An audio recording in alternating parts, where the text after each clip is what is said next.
Bringing together men of color for healing retreats every week would revolutionize possibilities for self-healing in the Black community. Full stop.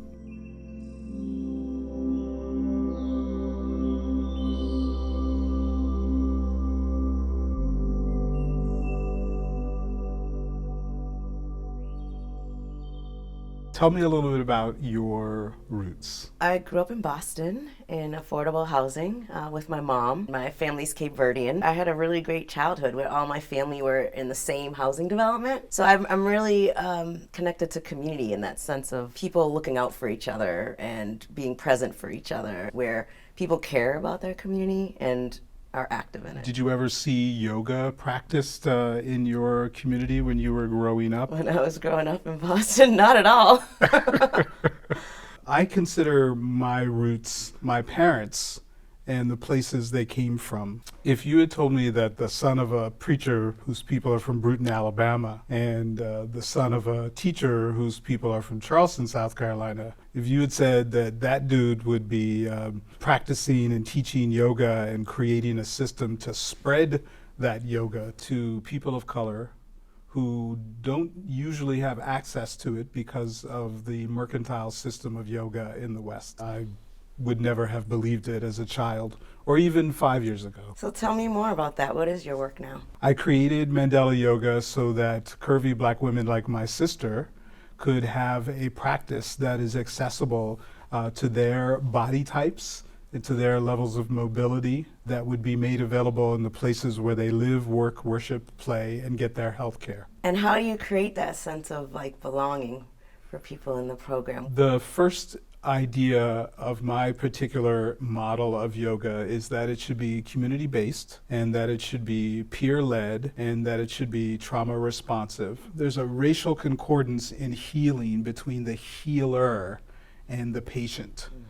So because I recognize that, and because that's part of the Mandela Yoga model, the key element being peer-led yoga. I was working in my 20s, and when you work in nonprofit or a lot of jobs, you're seated at a desk. So I was missing movement. I actually joined a belly dance troupe, and at the same time I was getting into yoga. So I actually brought yoga to the dance troupe for them to stretch and center, and then I was just like, I'm just gonna do the yoga now.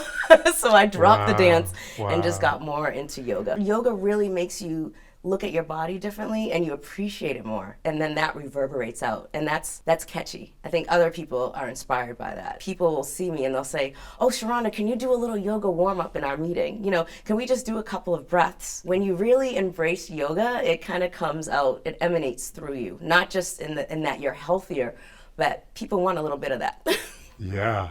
When Mandela Yoga was first piloted, the yoga instructor reported that halfway through, one of the patients said, hold on, I just have to say, I feel so good, and I didn't even know how bad I felt. I love that. Can you say a little bit about the work you do now and the kinds of people that are served? I serve a spectrum of folks, people who are doing everyday work in CDCs, community development corporations. Yes. So nonprofit organizations are working tirelessly, and I feel like they would benefit as well as the people that they work with. So last summer, we actually had a couple of public housing residents that we work with come to Kripalu.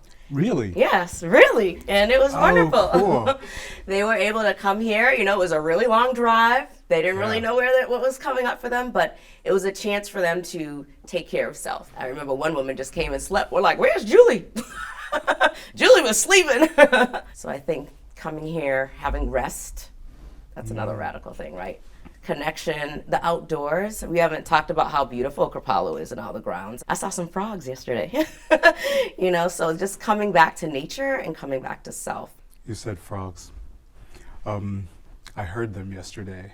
We were in Shavasana, and I heard the frogs, and it made me think green, and then it made me think Green Book. There was a time in my lifetime when Black people couldn't stay at fine accommodations. So I found it striking to be in fine accommodations in the annex at Kripalu as part of the yoga retreat for men of color. Being here with 17 other Black men, my nervous system is able to rest because I feel like I belong here.